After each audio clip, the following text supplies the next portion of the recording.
छत्रपति वीर शिवाजी महाराज जब बहुत थक गए युद्ध करते करते, उनको लगा कि हम थक गए, तो एक दिन स्वामी समर्थ रामदास जी के पास गए और उन्होंने अपना मुकुट उतारा और कहा कि अब एक बड़ी दया करो, ये मुकुट संभालो, आप ये राजपाट आप संभालो, आपकी आज्ञा से ही हम चले, अब हमसे चला नहीं जा रहा। नमस्कार, ही गोष्ट आहे महाराष्ट्र विधानसभा निवडणुकीच्या वेळची। त्यावेळेला मी सोलापूरमध्ये होतो आणि प्रचार ऐन भरात आलेला होता। आरोप प्रत्यारोपांच्या दोन्हीकडून फैरी झडत होत्या। लोकसभेमध्ये यश मिळाल्यामुळे महाविकास आघाडीमध्ये सुद्धा चैतन्य आलेलं होतं आणि लोकसभेमधल्या अपयशाचा बदला घ्यायचा म्हणून इकडे महायुतीसुद्धा जोरदार प्रयत्न करताना दिसत होती। सोलापूरमध्ये पंतप्रधान नरेंद्र मोदी यांची सभा होणार होती। त्या सभेसाठी जिल्ह्यातले सगळे भाजपचे उमेदवार झाडून उपस्थित होते, कारण त्या सभेवरती बऱ्याच जणांचं राजकीय भवितव्यसुद्धा अवलंबून होतं। त्यावेळचे उपमुख्यमंत्री आणि आताचे मुख्यमंत्री देवेंद्र फडणवीससुद्धा त्या सभेसाठी आलेले होते। दुपारी सभा झाली, हजारोंचा समूह समोर होता। त्या सभेमध्ये नरेंद्र मोदींनी बटेंगे तो कटेंगेचा नारा दिला। अर्थात त्याचा फायदाही राज्यभर झाला आणि 132 आमदार निवडून आले। पण सभा झाल्यानंतर जी लगबग असते कंत्राटदाराची, खुर्च्या उचलण्याची, मंडप सोडवण्याची, साऊंड सिस्टीम काढून घेण्याची, ती काही दिसली नाही। आणि मग उत्सुकता म्हणून ज्याला विचारणा झाली त्याला आम्हाला असं कळालं की दुसऱ्या दिवशी त्याच ठिकाणी धीरेंद्र शास्त्री यांचा दरबार आहे। आता धीरेंद्र शास्त्री यांचा दरबार ऐन निवडणुकीमध्ये कसा काय, याची उत्सुकता लागून राहिली आणि म्हणून म्हटलं की आपण दुसऱ्या दिवशी पण जाऊया, काय नेमकं धीरेंद्र शास्त्री बोलतात।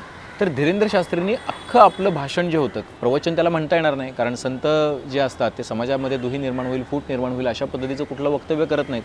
पण धीरेंद्र शास्त्री यांनी अगदी प्रचारक वाटावा अशा पद्धतीचं एक विखारी भाषण तिथे केलं आणि मग आम्हाला कळालं की हा मंडप, तो कॉन्ट्रॅक्टर, तो साऊंड सिस्टीमवाला, हे सगळं जे आहे हे कालच्याच भागाचं एक कंटिन्युएशन होतं।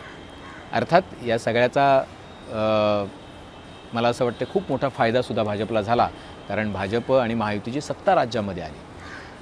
आता तुम्ही म्हणाल की हे सगळं आठवण्याचं कारण काय, तर त्याचं कारण असं आहे की धीरेंद्र शास्त्री यांनी नागपुरामध्ये गेल्या 2 दिवसांपूर्वी केलेलं एक वक्तव्य आणि त्याचा नेमका काय संबंध आहे हे समजून घेण्यासाठी हा व्हिडिओ जो आहे तो शेवटपर्यंत बघा। नमस्कार, मी अभिजित करंडे, सेंटर पॉईंटमध्ये आपल्या सर्वांचं स्वागत आहे। बघा, 2 दिवसांपूर्वी 25 एप्रिलला नागपुरामध्ये भारत दुर्गा मंदिराचं भूमिपूजन झालं। या कार्यक्रमासाठी आध्यात्मिक क्षेत्रातील दिग्गज आणि राजकारणीसुद्धा उपस्थित होते। केंद्रीय मंत्री नितीन गडकरी, मुख्यमंत्री देवेंद्र फडणवीस, साध्वी ऋतुंभरा, रामजन्मभूमी ट्रस्टचे गोविंदगिरी महाराज, बागेश्वर धामचे धीरेंद्र शास्त्री तिथं उपस्थित होते। धीरेंद्र शास्त्रींनी तिथं एक वक्तव्य केलं। ते म्हणाले की छत्रपती शिवाजी महाराजसुद्धा एका टप्प्यावरती लढाया करून कंटाळलेले होते, ते थकलेले होते आणि मग त्यांनी आपले गुरु असलेल्या समर्थ रामदासांना साथ घातली। ते म्हणाले की मी आता थकलेलो आहे, मला आराम करायचा आहे, मला आता दुसरं काही करायचं नाही आहे। त्यामुळे त्यांनी आपला राजमुकुट काढला आणि ते त्यांना म्हणाले की आता ह्या राजपाट तुम्ही सांभाळा, तुम्ही या राज्याचा गाडा हाका। अर्थात या वक्तव्यानंतर महाराष्ट्रातून जोरदार प्रतिक्रिया उमटली आणि इतिहासकारांनी नवे दाखले दिले की कशा पद्धतीनं हा एक खोटा प्रचार केला जातो आहे। विरोधकांनी याचं भांडवल केलं, त्याचं राजकारण केलं आणि सत्ताधारी कसे छत्रपती शिवाजी महाराजांचं महत्त्व कमी करण्याचा प्रयत्न करत आहेत अशा पद्धतीचं एक नॅरेटिव्ह तयार केलं। पण प्रश्न असा आहे की या व्यासपीठावरती जी मंडळी होती ती केवळ योगायोग आहेत का, संयोग आहेत का, नाही की प्रयोग आहेत। त्याचं कारण असं आहे की साध्वी ऋतुंभरा असोत, रामजन्मभूमी ट्रस्टचे गोविंदगिरी महाराज असोत किंवा बागेश्वर धामचे धीरेंद्र शास्त्री असोत, हे वारंवार अशा पद्धतीची वादग्रस्त वक्तव्य करतात जी महाराष्ट्रातल्या महापुरुषांबद्दल असतात, जी इथल्या संतांबद्दल असतात, जी इथल्या महंतांबद्दल असतात, ज्यामुळं लोकांमध्ये एक वेगळं वातावरण तयार करण्याचा प्रयत्न केला जातो। तुम्हाला काय उदाहरण आहेत, तर बघा, गोविंदगिरीजी महाराज 4 मार्च 2026 म्हणजे अलीकडचं गेल्या महिन्याभरातलं संत तुकाराम महाराजांच्या गाथेबद्दल त्यांनी एक वादग्रस्त वक्तव्य केलं। आता सावित्रीबाई फुले विद्यापीठामध्ये कार्यक्रम होता ज्ञानोबा ते तुकोबा, या राष्ट्रीय चर्चासत्रामध्ये गोविंदगिरी महाराजांनी बीजभाषण केलं आणि त्या बीजभाषणामध्ये ते असं म्हणतात की संत परंपरेमध्ये दासबोध हाच एकमेव स्वतंत्र ग्रंथ असून ज्ञानेश्वरी, एकनाथी भागवत ही भाष्ये, तर नामदेव महाराज व तुकाराम महाराज यांच्या गाथा हे संकलन असल्यामुळे त्या स्वतंत्र ग्रंथ मानता येत नाहीत। माऊलींचं, तुकोबांचं संत नामदेवांचं आपल्या आयुष्यात काय स्थान आहे तुमच्या माझ्या आयुष्यात, हे वेगळं सांगण्याची गरज नाही. ज्ञानेश्वरीसारखा रसाळ ग्रंथ ज्यानं अवघ्या मराठी जनांचं आयुष्य व्यापलेलं आहे, त्याच्याबद्दल गोविंदगिरी महाराजांचं हे वक्तव्य आहे. अर्थात हे वक्तव्य केल्यानंतर देहूमध्ये त्यांना वारकरी संप्रदायाने येण्यासाठी रोखलेलं होतं आणि त्यांना बराच बॅकलॅश सहन करावा लागला. पण तरीसुद्धा अशा वक्तव्यांमध्ये फार फरक पडतो असं नाही. त्याचं कारण बघा, 22 जानेवारी 2024 म्हणजे ज्या वेळेला राम मंदिर बांधून पूर्ण झालं आणि त्याचं लोकार्पण होतं मोदींच्या हस्ते, त्यावेळेला त्यांनी केलेलं काय भाषण. ते म्हणत आहेत की आज पंतप्रधान नरेंद्र मोदींच्या रूपानं देशाला आदर्श व्यक्ती लाभलेली आहे. राम मंदिर केवळ एका मूर्तीची प्रतिष्ठापना झाली असं नाही, तर देशाच्या अस्मिता, स्वाभिमान आणि आत्मविश्वासाची पुन्हा प्रतिष्ठापना झाली आहे. 500 वर्षानंतर हे स्वप्न पूर्ण झालं असं ते म्हणत आहेत. आणि त्याच्यामध्येच ते पुढं काय म्हणत आहेत, तर त्याच्यामध्ये ते म्हणत आहेत की हे कार्य जे आहे ते हे कार्य छत्रपती शिवाजी महाराजांच्या, म्हणजे एक परिवर्तन आणण्यासाठी एखाद्या महापुरुषाला आपलं जीवन जसं अर्पावं लागतं, जसं ते छत्रपती शिवाजी महाराजांनी केलं, तशाच पद्धतीचं काम जे आहे ते नरेंद्र मोदींनी केलं. अर्थात नरेंद्र मोदींची तुलना छत्रपती शिवाजी महाराजांशी केल्यामुळं त्याही वेळेला लोकांनी तीव्र प्रतिक्रिया दिली. पण तरीसुद्धा त्याने फार काही फरक पडला का, तर मी म्हणतो आहे की त्यांनी काही फार फरक पडत नाही. कारण हे योगायोग नाही आहेत, हे अनावधानानं घडत नाही. हे हेतुपुरस्सररित्या लोकांमध्ये एक वेगळी भावना, एक वेगळा विचार पेरण्याचं काम आहे का, हा प्रश्न पडावा. इतक्या अव्याहतपणे हे काम चालू आहे. 7 सप्टेंबर 2024 काय म्हणतात गोविंदगिरीजी महाराज, ते असं म्हणत आहेत की त्यावेळेला एक वाद निर्माण झाला होता की छत्रपती शिवाजी महाराजांनी सुरतेवरती स्वारी केली की सुरतेची लूट केली. इतिहास तर सुरतेची लूट असंच म्हणतो. इतिहासाच्या पुस्तकांमध्ये पानांमध्ये तेच आहे. मुख्यमंत्री म्हणतात की इतक्या मोठ्या मानच्या राजानं लुटलं एखादं राज्य, असं म्हणता कामा नये. पण त्यावेळचे दाखले, त्यावेळचा इतिहास, त्यावेळच्या बखरी सगळं असं सांगतात की महाराजांनी सुरतेची लूट केली. आत्ता जिथं जे लोक सुरतमध्ये आहेत किंवा आता जे लोक त्या राज्यामधले आहेत, कदाचित त्यांच्याबद्दल किंवा तिथल्या जनतेबद्दल आकस होऊ नये म्हणून अशा पद्धतीचं एक वेगळं नॅरेटिव्ह तयार केलं जाते का, कल्पना नाही. पण त्यालाही गोविंदगिरी महाराज काय म्हणत होते बघा, हिंदवी स्वराज्याच्या स्थापनेदरम्यान जेव्हा महाराजांना आर्थिक अडचण भासत असे आणि अशावेळी कुठलाही उपाय दिसत नसे, तेव्हा आज ज्या प्रकारे ईडी सक्तीची वसुली करते, त्याच प्रकारे छत्रपती शिवाजी महाराजांनी काही काळ लोकांकडून सक्तीची वसुली केली. हिंदवी स्वराज्यासाठी जो कर भरायला हवा होता त्याची महाराजांनी सक्तीची वसुली केली. महाराजांनी हिंदवी स्वराज्य स्थापन करताना सक्तीची कर वसुली होऊ नये म्हणून प्रयत्न केले. स्वराज्यामध्ये जर शेतकऱ्याकडे पिकलं नाही तर त्या वेळचा शेतसारा माफ केला जाईल, हे इतिहास सांगतो. हा कुठला इतिहास आहे? ईडी ज्या पद्धतीनं वसुली करते त्या पद्धतीनं महाराजांनी वसुली केली.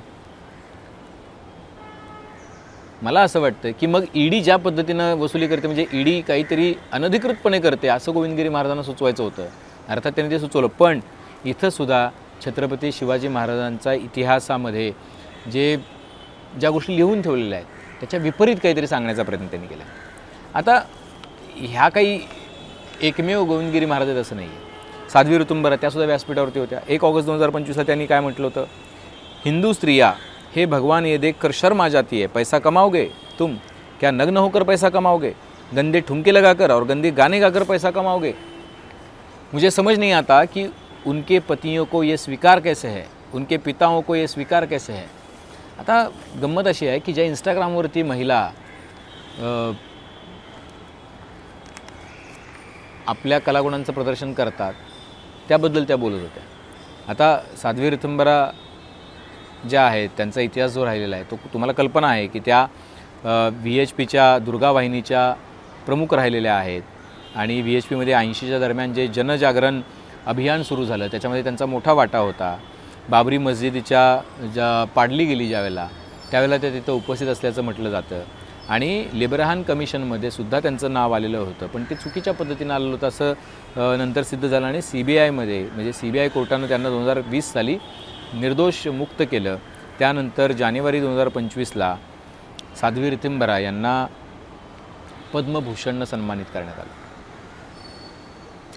म्हणून मी म्हणतोय की हे योगायोगानं अनावधानानं घडत नाही, हे संयोग नाही, हे प्रयोग आहे.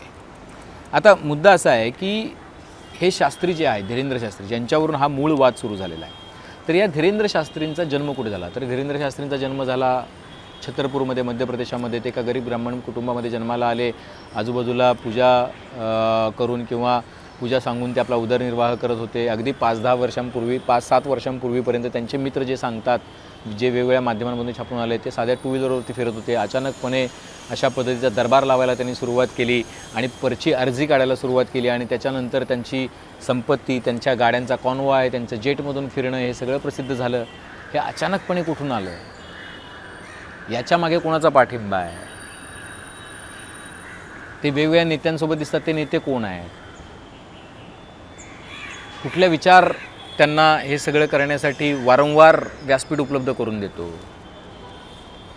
आणि 5 वर्षापूर्वीपर्यंत ज्या धीरेंद्र शास्त्री यांचा जो आश्रम वगैरे काही नव्हतं, ते 5 वर्षामध्ये आश्रम, गाड्या, घोड्या सगळं कुठून उभं राहिलं? तर मला असं वाटतं की त्यामागे सुद्धा एक यंत्रणा आहे का, हा प्रश्न पडतो. पण मुद्दा असा आहे की छत्रपती शिवाजी महाराज आणि ज्या रामदास स्वामींचा संबंध सांगितला जातो, त्याचं सत्य नेमकं काय? ज्येष्ठ इतिहासकार, लेखक जयसिंगराव पवार यांनी BBC-ला गेल्या वर्षी एक मुलाखत दिलेली होती. आमचे ज्येष्ठ सहकारी अभिजित कांबळे यांनी ती मुलाखत घेतलेली होती आणि त्याच्यामध्ये जे त्यांनी सांगितलेलं आहे ते फार महत्त्वाचं आहे. आता बघा, छत्रपती म्हणून त्याचा रेफरन्स मी दिला कारण हा जयसिंगराव पवार यांनी हे सांगितलेलं आहे. छत्रपती शिवाजी महाराजांचा काळ कुठला? तर 1630 ते 1680, अवघा उन्हापुरा 50 वर्षांचं महाराजांचं आयुष्यमान होतं. आणि रामदासांचा काळ कुठला? तर 1608 ते 1681. आता जयसिंगराव पवारांच्या मते 2 मतप्रवाह आहेत. एक बाजू अशी सांगितली जाते की समर्थ रामदासांना विचारल्याशिवाय शिवाजी महाराज पाऊलच टाकायचे नाहीत, तशी एक मांडणी आहे. त्यासाठी जे पुरावे दिले जात आहेत ते महाराज निवर्तल्यानंतर जवळपास 100-150 वर्षांनी ज्या बखरी लिहिल्या गेल्या त्यावेळेचे पुरावे दिले जात आहेत. आणि त्यातमध्ये असंही म्हटलं जातं आहे की समर्थ रामदास हे मारुतीचे भक्त होते, त्यामुळे त्यांना एक छोटं पुच्छसुद्धा होतं. आता या सगळ्या भाकड कथा आहेत असं जयसिंगराव पवार सांगतात. ते म्हणतात की 1901 साली रामदास नावाचा निबंध विकार राजवाडे यांनी लिहिलेला होता आणि त्यामध्ये पहिल्यांदा म्हणजे 1630 नंतर 1901 पर्यंत असं कुठल्याही ठिकाणी समर्थ रामदास हे यांचे शिष्य छत्रपती शिवाजी महाराज होते असा कुठलाही उल्लेख नाही.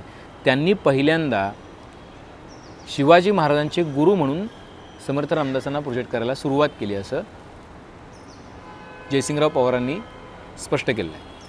त्याच्यानंतर म्हणजे त्याच्यामधल्या ज्या कथा सांगितल्या जातात त्याच्यामध्ये, तर त्या कथा अशा आहेत की प्रत्येक ठिकाणी छत्रपती शिवाजी महाराज हे रामदासांचा आदेश घेतात आणि त्यांच्या आदेशाशिवाय काहीच करत नाही. एक कुठलंच काम म्हणजे अगदी समर्थ रामदासांच्या आदेशाशिवाय ते पाऊल टाकत नाहीत असंही त्याच्यामध्ये म्हटलं गेलेलं आहे. मराठा तितका मिळवावा, महाराष्ट्र धर्म वाढवावा, ही उक्तीसुद्धा छत्रपती शिवाजी महाराजांना समर्थ रामदासांनी सांगितली असं म्हटलं जाते. आता मुद्दा असा आहे की सत्य काय आहे, म्हणजे कागदपत्र काय सांगतात. आणि सत्य हे फार महत्त्वाचं आहे कारण की त्याच्यामध्येच सगळे अंश जो आहे तो दडलेला आहे.